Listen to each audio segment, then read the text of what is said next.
Welcome to my channel Ayan vibe. So আজকে যে বিষয়টা নিয়ে আলোচনা করব সেটা হচ্ছে অবশ্যই মুম্বাই ইন্ডিয়ান্স এবং হায়দ্রাবাদ তারা কি প্ল্যান নিয়ে মেগা অকশনে যেতে পারে। দেখুন, আমি যেটা করছি সেটা হচ্ছে নিচ থেকে যাচ্ছি, মানে যেসব টিমের প্রাইস কম, মানে তাদের পার্সের টাকা কম আছে, সেই সব টিমগুলোকে নিয়ে প্রথমে আলোচনা করেছি। কারণ যাদের প্রাইস বেশি, যাদের পার্সের টাকা বেশি, তাদের নিয়ে সবাই বলতে পারে এই প্লেয়ার, তাদের কাছে অনেক অপশন আছে। বাট যেসব টিমেদের পার্স সব থেকে কম, তারা কি প্ল্যানে নামবে তাদেরটা ডিসকাস আগে করতে চাই। কারণ তারাও অবভিয়াসলি তারাও নামছে, তারাও পার্টিসিপেট করবে, তারাও প্লেয়ার নেবে। তারা হয়তো রিটেনশনের দিক থেকে অনেক বেশি টাকা খরচা করেছে, তাদের মেন প্লেয়ারগুলোকে নিয়ে নিয়েছে। বাট যখন তারা অকশানে যাবে তাদের এখনও 19টা 20টা করে প্লেয়ার নিতে হবে। তার মধ্যে তাদের প্লেইং 11 করার জন্য সেরা সেরা প্লেয়ার নিতে হবে। তো তারা কিভাবে প্ল্যানে নামছে, প্রথমে যদি আসি, প্রথমেই আমি আসতে চাই মুম্বাই ইন্ডিয়ান্সকে নিয়ে। 5বারের চ্যাম্পিয়ন, মানে আইপিএলের আমি এখন one of the best team বলবো, কারণ অলরেডি চেন্নাইও 5বারের চ্যাম্পিয়ন। তো সেক্ষেত্রে মুম্বাইয়ের কি স্ট্র্যাটেজি হতে পারে? দেখুন, মুম্বাই কিন্তু রিসেন্ট টাইমসে বিগত 3 বছর ধরে তারা কিন্তু ভালো ফল আইপিএলে করেনি। তার মেনলি যে কারণটা সেটা হচ্ছে তারা বেশিরভাগ কিছু কিছু প্লেয়ারের উপরেই স্টিক করে গেছে। বুমরা, সূর্যকুমার, আমাদের রোহিত শর্মা, তিলক ভার্মা, ঈশান কিষান, এদেরকে নিয়ে স্টিক করে গেছে। যেহেতু মানে তারা আগে যে আমরা দেখেছিলাম মুম্বাই যে ব্যালেন্স টিম, কিরণ পোলার্ডো 6 নম্বরে এসে একটা স্টেবিলিটি দিত ব্যাটিংয়ে, বোলিংয়ের দিক থেকে কুণাল পান্ডিয়া ছিল, একটা অবদান ছিল। পরে টিম স্বাভাবিক তাদের ভেঙেছে, তাদেরও কম্বিনেশন ব্রেক হয়েছে। তাহলে তারা এবারে কি করে ফিরে আসতে পারে? দেখুন, মুম্বাইয়ের ফ্যানেরা অনেকে আছে, কলকাতা থেকেও বা পশ্চিমবঙ্গ থেকেও অনেক মুম্বাইয়ের ফ্যানেরা আছে, তারা মুম্বাই ইন্ডিয়ান্সকে সাপোর্ট করে। তো তারাও জানতে চায় তাদেরকে প্ল্যান হতে পারে। দেখুন, মুম্বাই ইন্ডিয়ান্স অলরেডি যাদের রিটেন করে তারা তো আপনারা অবভিয়াসলি জানেন যে বুমরাকে ফার্স্ট তাদের রিটেনশন, যেটা একদম ডিজার্ভিং, 18 কোটি টাকা। কারণ বুমরা এই মুহূর্তে ক্রিকেটের সব থেকে বড় একটা নাম, যেটা আমি মনে করি, সেটা বোলিংয়ের দিকে অ্যাজ আ বোলার হিসাবে। তো সেক্ষেত্রে বুমরাকে 18 কোটি, সূর্যকুমারকে তারপরেই রিটেন করেছে 16.50 কোটি দিয়ে। তারপরে আবার হার্দিক পান্ডিয়া আছে, রোহিত শর্মা আছে, তিলক ভার্মা আছে। তো তিলক ভার্মার রিটেনশনটাকে আমি একদম পারফেক্ট বলবো, কারণ মুম্বাইয়ের কাছে দুটো অপশন ছিল, নয় ঈশান কিষান, নাহলে তিলক ভার্মা।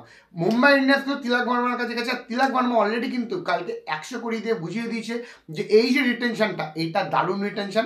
মুম্বাইয়ের যে টিমটা দেখা যাচ্ছে না, সেই টিমের মধ্যে এটা দেখা যাচ্ছে যে ওপেনার তো তাদের একটা তৈরি আছে, রোহিত শর্মা, আর তারপরে ফার্স্ট ডাউন অবশ্যই সূর্যকুমার যাদব, তারপরে তিলক ভার্মা, দেন হার্দিক পান্ডিয়া। ব্যাটিংয়ের দিক থেকে সেরকম কোনো সমস্যা নেই, তারা ব্যাটসম্যান সেরকম কিরাম নেবে সেটা দেখার ব্যাপার। বাট বোলিং তাদের কনসার্ন, ওয়াংখেড়েতে খেলা, তাদেরকে একটা রান, তাদেরকে তারা যেটা কম করে চাইবে, তারা কম রান কনসিড করুক। সেক্ষেত্রে বোলিংয়ে জাসপ্রীত বুমরা তো আছে। জাসপ্রীত বুমরা সাপোর্টে কে আছে? দেখুন, অনেকেই আমি দেখছি বিভিন্ন পেজ থেকে অনেকে দেখা যায় তারা নিজেদের মতন টিম বানাচ্ছে, বাটলার, ম্যাক্সওয়েল, ট্রেন্ট বোল্ট। আপনারাই আমাকে বলুন যে বাটলার, ম্যাক্সওয়েল বা ট্রেন্ট বোল্ট, এই তিনটের মধ্যে কি কোনো প্লেয়ার মুম্বাই পাবে? আমার মনে হয় না। ট্রেন্ট বোল্টকে তো পাওয়াটা ভুলেই যান, কারণ আজ যদি ট্রেন্ট বোল্টের কম করে আমি ধরে নিলাম 10 কোটি উঠবে, কম করে 8-10-এর মধ্যে ঘুরবে, আর মুম্বাইয়ের কাছে আছেই 45 কোটি। তাহলে মুম্বাই ট্রেন্ট বোল্টের পিছনে ইনভেস্ট করলে বাদবাকি প্লেয়ারগুলোকে কে নেবে? কত প্লেয়ারকে তারা নেবে? তো সেক্ষেত্রে আমার মনে হয় না বড় বড় নামের মধ্যে মুম্বাই ঝাঁপাবেও, আর প্রথম রাউন্ডে মুম্বাই পার্টিসিপেটও করবে। মুম্বাইয়ের প্ল্যানটা অন্য কিছু। মুম্বাই যেসব বলে না, যেসব মানে খুব মানে যারা আমরা আন্ডাররেটেড প্লেয়ার বলি, মুম্বাই কিন্তু সেই প্লেয়ারগুলোকে টার্গেট করবে। তার মধ্যে একটা ব্যাটসম্যানের দিক থেকে তারা জশ ইংলিশ বলে যে প্লেয়ারটা আছে, অস্ট্রেলিয়ার উইকেট কিপার, অস্ট্রেলিয়ার ক্যাপ্টেন টি20-তে, এই মুহূর্তে ব্যাটিংয়েও তার ভালো র্যাঙ্ক আছে, 9-এর মধ্যে অ্যাজ আ টি20 ব্যাটসম্যান টপ 9-এ আছে সে। তো সেক্ষেত্রে জস ইংলিশ একটা গুড চয়েস হতে পারে, যেহেতু ঈশান কিষানকে তারা এবারে পাবে না। তো সেক্ষেত্রে হয়তো ঈশান কিষানের ওপরে অন্য কোনো টিম ঝাঁপাবে, যাদের মার্কেট ভ্যালু বা যাদের পার্স বেশি আছে তারা ঝাঁপাবে। সেক্ষেত্রে ঈশান কিষানকে তারা পাচ্ছে, তারা জস ইংলিশকে ট্রাই করতে পারে অ্যাজ আ ওপেনার। তারা রোহিত শর্মার সাথে সে ব্যাট করতে পারবে এবং সেটি উইকেট কিপারও হয়ে যাচ্ছে, সেক্ষেত্রে একটা অপশান পাচ্ছে।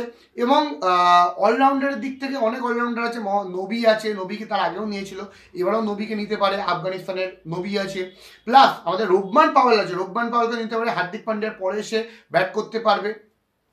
আর রোমারিও শেফার্ড, যে অলরেডি মুম্বাইতে খেলে গেছে, রোমারিও শেফার্ডকেও কিন্তু আবার নিতে পারে।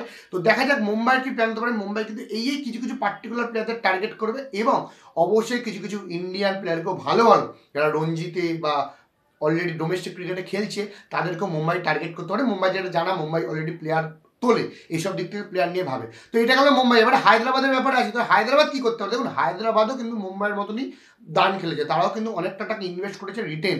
তো সেক্ষেত্রে সব থেকে বেশি টাকা দিয়ে ক্লাসেনকে, তারা 23 কোটি টাকা দিয়ে ক্লাসেনকে রিটেন করেছে, যেটা একদম আমার কাছে একদমই শকিং নয়। ক্লাসেন ডিজার্ভ দিস মানি। তো সেক্ষেত্রে কিন্তু অবশ্যই ক্লাসেনের 23 কোটি টাকাটা জাস্টিফাই হবে আমার মনে হয়। এবং তারপরে Pat Cummins as a captain, Pat Cummins অসামান্য, এবং বোলিংয়ের দিক থেকে ব্যাটিংয়ের দিক থেকে এসব প্যাট কামিন্স ব্যাটিং করে দিতে পারে। সেক্ষেত্রে 18 কোটি টাকা দিয়ে প্যাট কামিন্স, তারপরে অভিষেক শর্মা 14 কোটি, ট্রাভিসের 14 কোটি, এবং নীতিশ কুমার রেড্ডিকে 6 কোটি টাকা দিয়ে রিটেন করেছে, যেটা আমি বলবো ভালো চয়েস, ভালো অপশন হায়দ্রাবাদের কাছে। বাট হায়দ্রাবাদের কাছেও মাত্র 45 কোটি টাকাই পড়ে আছে, হায়দ্রাবাদের কাছে অপশন নেই। সেক্ষেত্রে হায়দ্রাবাদে কিন্তু এই প্লেয়ার, যেগুলো মুম্বাইয়ের নাম বললাম, এরাও কিন্তু হায়দ্রাবাদ এই প্লেয়ারের ওপরেই ঝাঁপাবে, তারা কিন্তু ট্রেন্ট বোল্টের ওপর ঝাঁপাবে না। হ্যাঁ, হায়দ্রাবাদ কিন্তু ভুবনেশ্বর কুমারকেও কিন্তু নিতে পারে, আবার আরটিএম ইউজ করে, সেটা হতে পারে, আর নেওয়াটাও উচিত।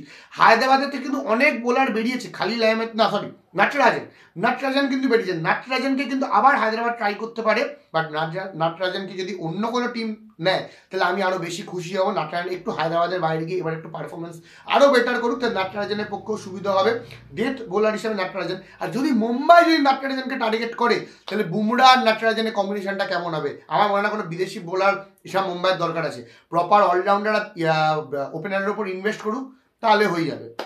তো সেক্ষেত্রে আপনাদের কি মতামত অবশ্যই কমেন্ট বক্সে কমেন্ট করে জানাবেন। ভালো লাগলে অবশ্যই ভিডিওটাকে লাইক শেয়ার সাবস্ক্রাইব করবেন। আমি যেটা করছি প্রত্যেকদিনই ভিডিও আসবে এই অকশন নিয়ে, অকশনের আগে পর্যন্ত লাইভও আসবে।